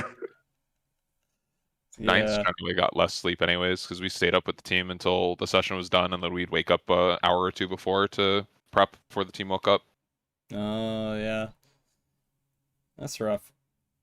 Okay, well, I guess that's like a key thing that you have to be able to do, like physically, as I guess mentally, as a world racer, is being comfortable with being in those environments and calming your brain down and going to sleep. Because otherwise you just underperform the entire time, right? Yeah. Did you guys Especially have? this ultimate? Yeah, go ahead. This ultimate was very, very demanding. So if you were like tired, it's pretty rough. Yeah. Did you guys? Go ahead, Art. I was just gonna say, like, I feel like our team historically has actually been pretty good at executing on low sleep. Like Cruiserweight comes to mind, where like we couldn't solve anything, we were completely cooked, but we could just get through to our prog point over and over again. But yeah, this ulti, like we had hit 16 hours in, it was like very clear, like the skill has deteriorated, like we need to sleep. I mean, did you guys ever have to debate going to sleep, or you're like, okay, it's time, we just gotta go? Unless if it was the last day. I guess the last day was the only time you had to do that. Yeah, it was the only last day. Day 5, basically. Okay. And then Rusty, I DM'd you a meme about the sleep powers. Maybe you can put it in Twitch chat. The sleep power meme. You know, I could probably do better than that. Give me a second. I do have something prepared for this. I don't know if it's gonna work. But let's just try it. You know what? Image. Bear with me. Where is my production user? Send that over there. And then, if I go into my studio mode, sorry, now I'm doing live production stuff because you sent me a picture. And then we go here, background, graphic. It's very important. It's very important, apparently.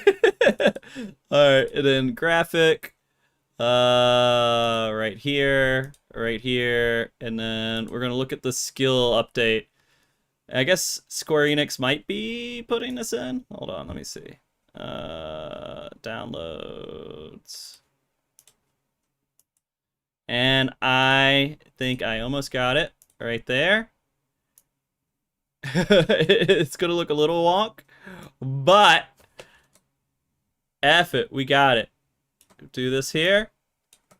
Bring it down. Zoom out. You guys ready for this? You ready for a magic? I'm ready. Hey! It kind of works. Look at that.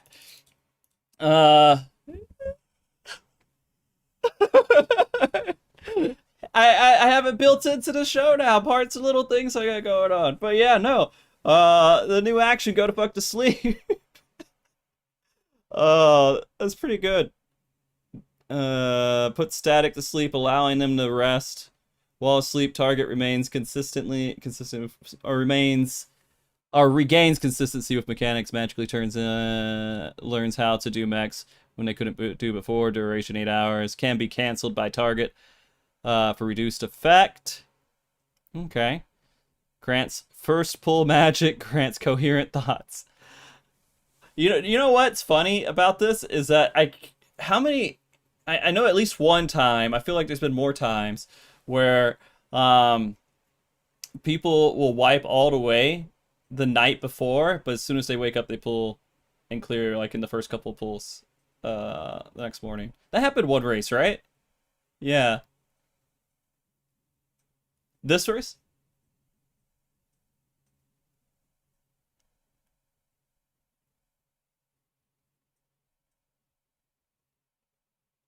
Hmm.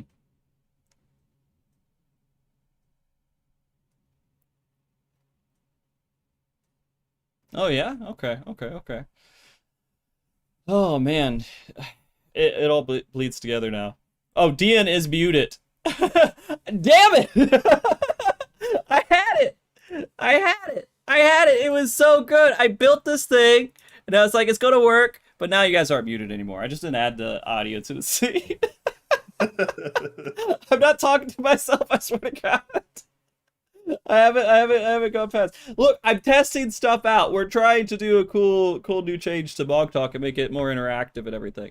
I like my transition there. Okay, it could be improved a little bit, but it's okay. Professional streamer, yeah, not me. I quit that like 2 years ago. Oh crap! All right. Other things about this race. Did you guys have any like diet restrictions, or were you guys like, hey, you're all adults, just figure it out? Yeah, we're not telling people what to eat. I mean, ideally you eat healthy, but switching right before prog sounds like a bad idea. Okay. I think like half of us just had sandwiches. Yeah. Okay, what's on your sandwich? Jersey Mike's. Hey, I'm not sponsored, dude. Well, Jersey Mike's, send me some money, please. Honestly, I can't say that they're my favorite sub sandwich. Like, I would probably go more into like Firehouse. I think Firehouse those. too, Yeah. Oh, I like Firehouse subs. I had them during the race too. Oh, did you? Okay. So you're just ordering? Were you just like doing DoorDash and deliveries of sandwiches? Yeah, on like day 5, I was like, these sandwiches are getting kind of old. I'm gonna order some new ones. What? Did you order like a bunch of sandwiches? Yes. It's not me alone. It wasn't me alone. Shindo, Momo, you guys are here too. Yeah. Okay. I had 5 big sandwiches ready for the days. Yeah, I had 12 Jersey Mike sandwiches in the fridge for Prague. 12. You just bought them like right when the race started and just threw them in the fridge? Yep. Yeah, about the day before. Yep. That doesn't sound good. Doesn't sound like a good thing to do. I feel like how germs work. I mean, you gotta get it in the fridge pretty quick, but I can't imagine that stuff staying good for very long. Okay, all right. I'm not judging. Sorry if it seems like I'm judging. All right? I'm not. I can't. I have one day on food I put in the fridge, and I can't. After that, I throw it away. I'm weird, and I'm one of those people that like can't eat food past the Best By date. Fair. So I feel that. Yeah. All right. Other race questions here. During the race overall, did you guys get a chance to like look at like the charity stream or anything like that? Or did you stay in your own world outside of the other streams that were going on? What do you think the Kefka cutscene is for? Would you guys go? Every time we got there, I took a sneak peek at what you guys were looking at. Thank you for not typing messages on the screen. So we had 15-minute breaks to do whatever we wanted. So during those 15 minutes, I usually like just check like what you guys were doing or like what other teams were doing. Yeah. Did you ever just check ease the mind? Did you ever check any of our analyst sections where they were doing chroma board stuff and drawing on it? No. I know. I saw a few. I saw one you were on. Yeah. Okay. So you used my strategy then. Yeah. Of course. Okay. Got it. That's what I was looking for. Is giving strategies to teams.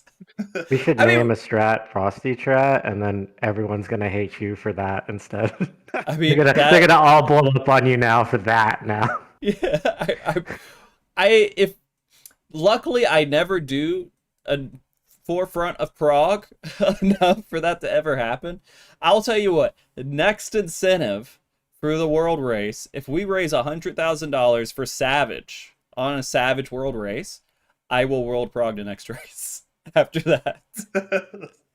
And then we'll see how that goes. That's a bold statement. Yeah. Well, it's one day, 12 hours. Yeah. It's not going to happen. I'm good. I'm safe. If we ever raise that much money in that short amount of time, there's something crazy going on, and I just not possible.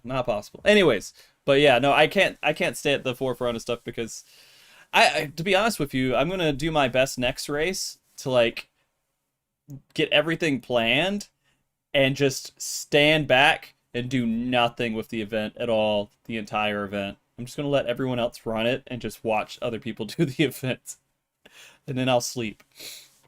Oh man, that's the ideal.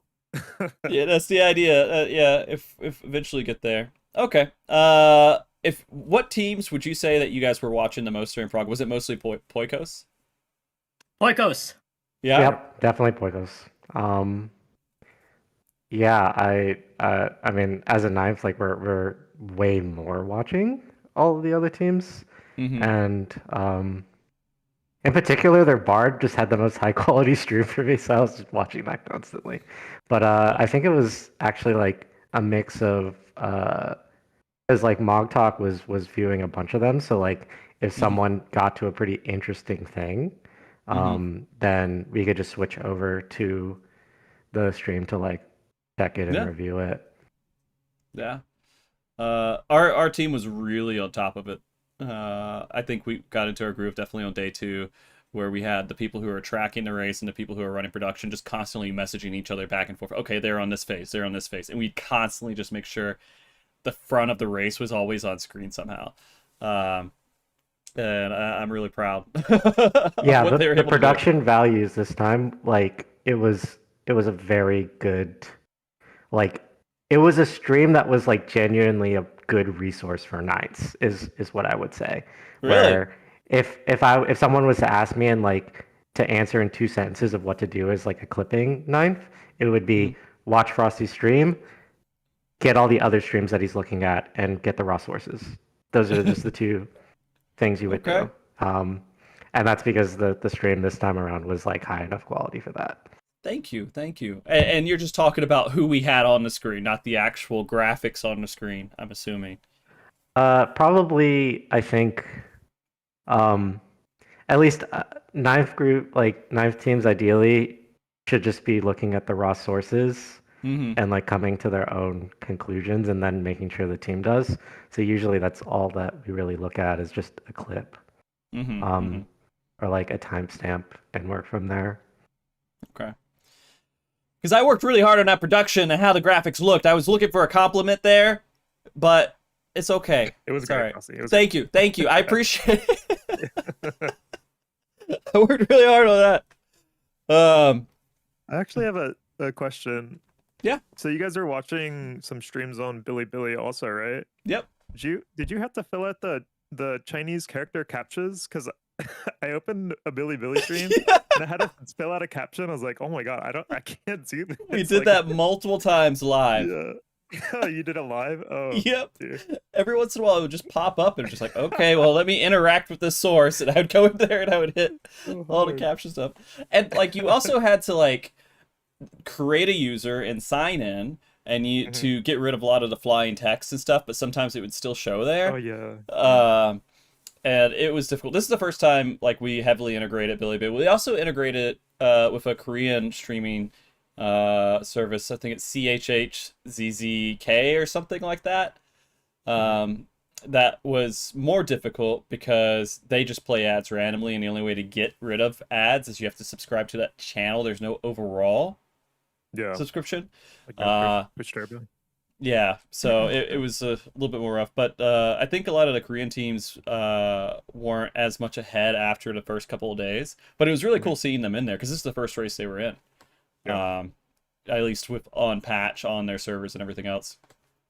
And it's terrifying, man, to think of how big the world race scene is growing and how many different communities that were just kind of like not in the scene are now in the scene. At least for me it is, because it's just takes it to that next level of organization and trying to work with a whole bunch of other people. So I don't know. How do you feel about the growth of the world race, guys? Are you feeling pretty good about it? Yeah. I'm very excited to see it as someone who's been around for a long time. It's like, it's very nice to see how much everyone's getting into it and how much more inclusive it is to everyone. Before, it used to be just like this small circle of like 30 gamers. Yeah. Of like, one team in EU, one team in NA, one team in JP. But now it's like we have this entire ecosystem of people of like I used to be able to name everyone, but now it's like everyone's new. There's new people. Some of them are recognizable, some of them aren't. But everyone's so good, and so much love is being poured into the game. It's really wonderful to see, in my opinion. Yeah, and I think it's crazy because we're definitely going to have like a lot of conversations about the future of the World Race too, and how we need to handle it and what people expect at this kind of point. Because back then it was just like a handful of people, we're small enough, we have a lot of these trust systems built, and we just go with it and it's fine. But now it's like it's just getting super serious. It feels like a lot more than it was before.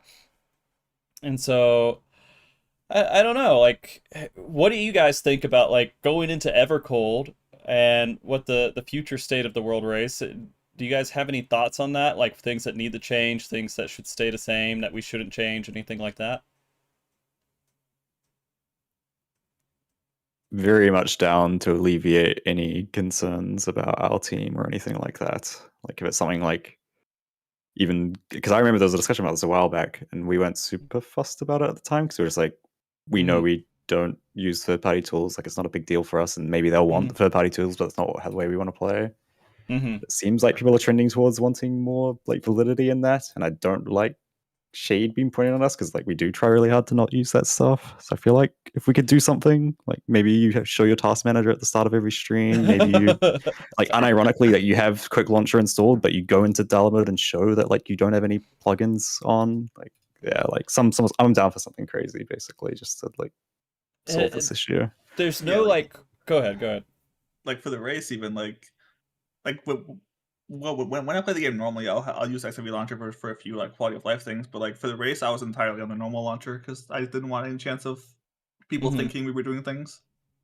Yeah. And it's just so tricky, right? It's such like a we talked about this ad nauseum before. Yeah. And the idea was, hey, there are certain things that fix this game and make it playable for the people who are in the race. And that would be like the latency issues that we have between pressing different actions and things like that. And the other thing is that you just can't get rid of logs. They're always going to be there no matter what. And they even add validity to a certain point, but it's one of those things where it's wrong, but it's not wrong in the sense that people treat it as. But some people think completely different about that, and they're like, hey, if there's any logs, it's giving you extra information, and that shouldn't be part of the race as well. It's like, it's hard to find that perfect balance of what people found acceptable. I feel like we found that before in our last discussions, but the only big topic that's existing now is offline VODs versus live streaming. Because they are two different platforms completely.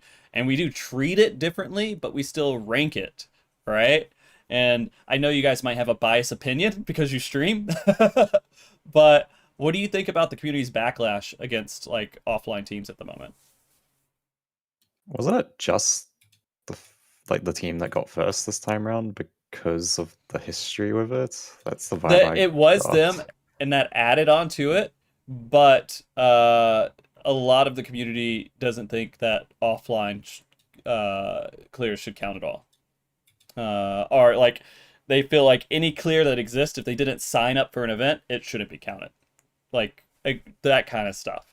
And so I'm curious what you guys think about that. If people should only be counted if they're a part of an event that they agree to all the rules to, instead of us setting guidelines and saying, well, they cleared, does it fit these guidelines, then we count them. Do you know what I mean? Yeah, I think it's hard for the events. Like for the events, obviously things have to be more set in stone, but for the other teams, like they just may not like being on stream. They may have nerves, whatever. I think trying to take away their clears is wrong because a lot of the times they just play well. Like no matter what kind of plugins you have, it will realistically not change all that much in how well you do, outside of like the obvious big ones like Splatoon and that kind of stuff. But Right. All the other small things are people try to drag those teams way too hard for no reason. Okay. I think I've been like keeping track of the conversation for a while now. Mm-hmm. And I think the other facet that's like completely unrelated to using third-party applications is like, you know, all of the teams that stream, right? We're putting ourselves at a risk during the race, right? We're providing information as a community to the community, right? And we're also helping liven up the event, right? With the help of what you do, Frosty, as well. Giving everybody publicity and stuff, right? And if you're offline, right, you're sort of not contributing to, I mean, for lack of better words, the event. And I don't have any strong opinions on this kind of topic, but I feel like this is something that people have been talking about, and is one view that the people have been against the offline streamers. I've also seen the other side talk about how, the offline streamers, when you stream, right, sometimes it's hard for people to stream. You're shy. I had a guy very shy during DSR when we partook in that race, and I think by like day 2 or day 3, he was like, "It's fine. We can stream with comms on and stuff." But like there's different facets about why people are offline, why people are online, right? And I think at the end of the day, we just have to trust that everybody puts in a good effort, and that we're all being truly honest about playing the game for what it is, and at the end of the day, having fun, right? Yeah. I mean, this is going to be a conversation that goes on for the next couple of months about how it's going to be approached, and because Evercold has to be set in stone. Hey, this is how we want to handle it, and move forward with that expansion on a good foot. At least I think. I think kind of tacking on to like the whole being shy and all that kind of stuff is like, I feel like the community really wants the race to be way more public, and they're already enjoying it. But then it's like you kind of, all right, if you want that as a community, you also have to be a bit mature, where these people are putting themselves and exposing like their play and all of their mistakes and every single problem that they have. And like, I'm pretty sure that the community is generally good about this, but like making sure that you respect the players, and like if someone maybe is struggling on a particular race, and like not being like cruel about it. And this is also why I think about like a lot of teams that have been hidden before. It's kind of sometimes hard to go be public because you might be put under extra scrutiny, and people are like, they kind of want to look more about that. And yeah, I just think it's like, it could easily go the other way if the community is not mature about these players and understanding that like they're human too. Yeah. That is the scary part, like as this kind of balloons and like the race gets bigger and everything else, is that we kind of tread into the esports territory where people are just saying, they just spout crap online. Right? And like their team loses or something else, and they try to find a reason why the other team shouldn't have won, kind of thing. And it is a little bit scary. I mean, it's a different world than what we were in before. And I do need to meet with all the teams and figure out kind of how they want to do it. I feel like the idea of keeping a website-only leaderboard of, hey, all the clears that we have found on the internet that fit within this criteria, that's okay, this exists here, and then just, hey, these are the teams that are taking part of the event are eligible for the rewards, and just display those separately. It gets a little confusing, but I feel like that's the best way to tackle it. With the current state of things. I can't imagine locking down one leaderboard just to the event and saying that people who don't sign up, their clears don't matter, because it doesn't feel right, because the world race was built off of no one saying anything except for posting stuff on Twitter, right? And just tracking that stuff. But I don't know. I feel like the reality is, like, even if it wasn't on your leaderboard, like if someone clears the content first, like it doesn't even matter. Like even if they were like caught cheating, like they've still cleared the content first. People are going to view it that way, which is why like having validity on the cheating stuff, right, is like important. And I literally, there's no way, there's no anti-cheat that's going to come at any point, right? There's no like program. that Square Enix is going to put in. I do feel like having a leaderboard similar to Palace of the Dead or like their PvP stuff, they could just take the achievement timestamps and put them in order. And they have to be concerned about that in a way because people are going to be offline, cheat 100% to get to the top of that leaderboard. But they would need some level of human moderation on it. And if they could do that, then they could have a pretty good Square Enix official leaderboard about what teams clear when. But it's possible. But I think that's the one thing. If I had to say anything Square Enix is lacking is human moderation within their competitive environments. And everything's just so automated. Being involved with the PvP scene stuff and also with the Palace of the Dead stuff. But I don't know. Any other thoughts on that, guys, about World Race? And before I ramble off on a billion different tangents. I think the biggest thing, like, also for me is just that people that want to be in the race, please, like, try. Like, like, a bunch of people are like, this is too hard, there's too many, like, eyes on you. It's like, just join. Like, if you can do it, like, there, even like the top 100 teams, like, just having the experience of doing that will easily get you into further top groups, and like you'll see if you enjoy it. Like, just be a part of it. Don't try to just not care, you know? Like, I don't know. I want more people to actually participate rather than just watching. Okay, so tell me how you guys go about recruiting.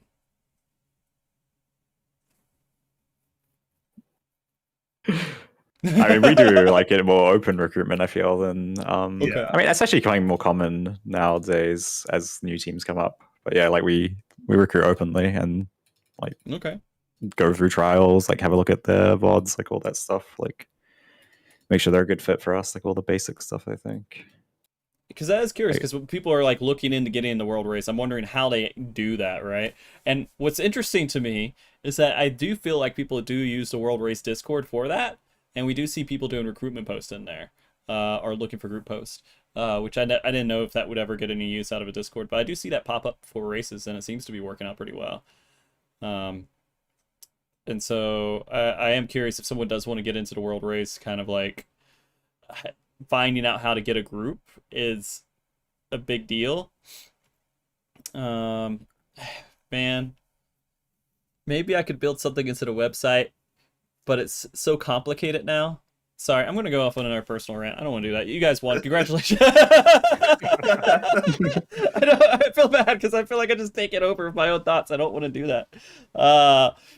But no, like the World Race and kind of where it's going in the future, and you guys plan to be a part of it all the way through Evercold, I'm assuming. Yep. Yeah. Yep. Yeah. Okay. And what are there any changes that you guys have for your group going forward into Evercold? Anything that you learned from this recent tier, or are you like, hey, we're locked in, we won, stream first, it doesn't matter, and you're just going to keep moving forward? We haven't like gone over it as a team yet, but I'm sure there's like tons of stuff in everyone's mind individually. Yeah, I guess so no post-mortem yet, and I keep forgetting the race ended not that long ago now. It feels like it's been like a month. Only 6 days, yeah. It's almost in the week too, right? Yeah.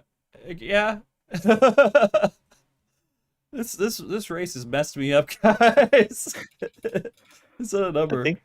Go ahead. Just go on your topic is like, I think what really helps us is at the end of like each race, we always sit down and we just reflect, and that's like the same thing. Even though we got like stream first here, we will still sit down.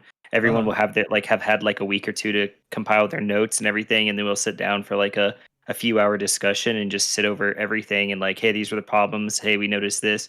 Is there stuff we can do better here? But it's not just all negatives. It's also like positives. Like, hey, this was really good. We should do this more in the future. And this is like something we've always done, like as long as I've been part of the team, which is since Cruiserweight. And that's just like, I think something that really helped like lead us to get here. It's just these like post analysis and going over stuff as a team and like crediting each other and making sure we're on the same page. Okay. Who are you gonna kick out? Me. Me. Me. Me. Shinda keeps DCing on the final phase. We can't have that. Yo, Oh my Actually, God. kind of suspicious. Kind of Oh, true. that's my a God. crazy thing to say. Oh my god. Do not. No. Oh my God. Shinda knows The I love him. 4.0 DDoS is leaking. Oh, hey, you know that is a really good point. We didn't have big DDoSes this race, right? I'm surprised, honestly. I am shocked, honestly yeah. surprised. I genuinely shocked. Man, that is insane. Like, I actually thought that it was gonna be pretty bad because it was bad in Savage. But I guess maybe they got it figured out. I don't know. All right, we have to applaud Yoshi P a little bit for that one. I mean, they didn't say anything publicly about it, but maybe I mean, they it could just be won't. the guy's like mom's credit card, like she took it back, sort of thing, you know? Like, Yeah. Okay. I mean, that is literally all you need is like someone's credit card, and just all these. It's funny because it's all the like everyone's grandmother's PCs all DDoSing everybody because they all clicked on all the different things on their browser, and they have like 5 different bars on their browser, and one of them is a DDoS linked plugin, dude. You mean Mr. Beast doesn't want to give me money? That's crazy. Yeah. he sent me a private island actually recently. I just haven't checked it out yet. Broadway sponsored by Exit Lag. Oh, jeez. Okay. Well, is there anything else you guys want to talk about today with the World Race? Anything that's on your mind? Or are you guys just happy to get back to something besides rating? No, it was fun. Isn't the next race next week? Lock in. I mean, are you guys 48 man coming relatively soon? Are you guys planning for 48 man in any way yet? I think some of us are, but We I don't think don't organize it as a thing, so it's just a matter of if the organizers want us, I guess. Yeah. True. Because I mean, like, I would assume there's going to be maybe 2 groups per region, a few groups per region at most, right? there's more than 1 per region, honestly. There usually is. That's why Aether Group 2 exists. Yeah, but they kind of all absorbed into one group for this last one. Oh, okay. The last one was just the 1 in 18, 1 JP team, right? And then the JP team couldn't continue or something happened. Yeah, because they got tired of instancing in and not being able to instance in with their entire group. I think was what happened. Oh, I mean, man. JP should be able to play this time around with the new instancing rules and stuff. Yeah, and 100% China's going to be a part of this World Race too. And I know they have a lot of different teams over there that will organize together. I haven't talked about the 48 man. There's no event for the 48 man either way. And I'm debating on the tracking portion of it. It is interesting. It really is interesting because it's something that does take a couple of different days. And it is very region versus region based, right? So it is fun to like track it, but it is going to be hopefully a lot quicker than it was last time, right? Because of how the instancing and the parties and everything works for it. So I don't know. Just curious. I want another chaotic race. Do you think they're ever going to do another chaotic? Maybe 8.1? I don't know. I thought it was fun. Wasn't chaotic like a couple of hours though? A few hours? It took 4 hours, yeah. Yeah. It's hard to make a race for 4 hours. I don't know if it'll be longer or faster, this 48-man race. While the instancing will be a lot smoother, and that's going to save a lot of time, I am hoping that the split difficulty between an easy mode and the harder mode will add a little bit of extra challenge, which will maybe extend it a little bit. So I'm hoping for a similar length, kind of. Okay. All right. Well, I think I've ran out of things to ask you guys for right now. Let me make sure I didn't skip over anything. Hold on. All right. Oh, was there a meme that came out of this race that stuck with your group? Bang. Bang. Is it just Bang? Okay. Do you guys have? Do I need to find the bang meme? I have a bang PNG. Of course you do. Oh my god! You may Frosty, you've seen it with the photo that you use for your cover for this. It has the bang at the top, like "Let's bang." Oh my god! Really? Yeah, it's at the very top. They put they put the job action. Hold on. There's no way. Because it had like the photo had all of us, our 5 nights, and then at the very top it said "Let's bang." Damn it! How did I let that meme get in there? Jet. No, it's not visible in the image, but it's at the very top. Oh, okay. I was about to say, I was like, God damn it. No, it's fine. I don't care. All right. Well, is there anything you guys want to say to anyone? I'm sure there's a couple people who might like translate this over into the JP regions and China's region and everything else. Is there anything you would want to say like globally to some of the other communities out there? Yeah, thank you. You can talk, Shinda. Like the biggest thing is just that like it would never be the race that it is nowadays if not for everybody overseas, like all the other teams. Like it's only as competitive and as cool of a thing because everybody else is trying so hard to win as well. Yeah. Like if it was only one of us, it would not be anywhere near the same. So like I appreciate every single other team that's out there that does what they do and tries to win as well. Like they make it what it is. 100%. The teams make this event without a doubt. Like, and I have to say huge appreciation to you guys for sure. Team DN has been a part of these world races for so long. And you guys are always like on the stream. You're always in the front in some way, and you guys make it onto the stream.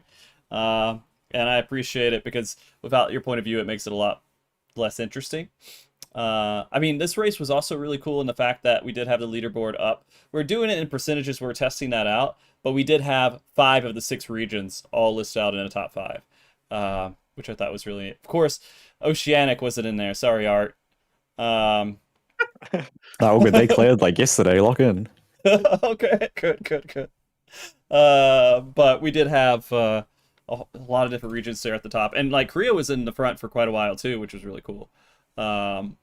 So I do like how global it is and like how it's kind of spreading out there and everything, and it's a little bit exhausting going from a fun project to something so serious. So I don't know, we'll see what it does. All right, anything else you guys want to say before we sign off? I guess just like for all the support. I think tagging on to what Shindo said, shout out to you for what you do. I think the community loves it. I know the racers love it. I think I want to shout out to like all the racers as well. Shout out to Poikos specifically as well. I mean, wonderful effort from everyone. Shout out to the community. I mean, without the community, right? There's really, I mean, everybody. I think most racers will say that they play the game for themselves, and I think that's definitely very true. Right? We have a challenge. We want to go over it, and I think like just having the world have their eyes on us as well. It's not something that we like drive for, but I think it is something very special. I think it's something that I don't want to say we enjoy. I think I just want to leave it at like, something very special to us. And yeah, I think next race, next ultimate, I think we're looking for, I hope it's more exciting, more enjoying, more enjoyable. And yeah. I mean, there is some pretty big names, I think, that were following the race too. Like, there's this one account I think had like a 2 million follower account. It was like cheering you guys on, saying congratulations. Yeah. It's like some really big names following it, which was shocking for me. But yeah, that was pretty cool. That's pretty cool to see like everyone, even people who don't play Final Fantasy XIV, watching the race, because Final Fantasy XIV is hard to watch sometimes. Mostly because like you just don't understand what's going on the screen, but for some reason this like just hooked a lot of people. And that was really awesome. So enjoy it. Enjoy the spotlight for a while. All right. Anything else? The allegations against Trolled. What allegations do you have? Sarah's just trolling. Is it? Someone bring out the Google Doc. Bring out the Google Doc right now. Is it something about fishing right now? Fishing? Yeah. Oh no. No. Okay. All right. It's a meme document. It's a meme. The culprit says, All right. Well, cool. Thank you guys again for doing this. It means a lot. I know this was just like it feels like right off the tail end of the race. I mean, it has been a few days now, but like post race for me hasn't really ended. Yeah, it just continues and continues. So I appreciate you guys making the time and coming on and talking. We will be talking to Poikos a little bit later today. It's really early for him right now. But later we're going to have kind of a show that's more afternoon time for JST, but evening time here for NA. Really interested to talk to him about, how things went. It's funny because it was mostly you guys battling it out for most, like near the end of the race too, which everybody was really excited for. But anyways, guys, thank you for coming on again. You're fantastic, and I am going to make you all say bye. Are you guys ready? Yeah? Okay. Yeah. All right, guys. Thank you for watching. We'll see you next time. Bye. Bye. Bye.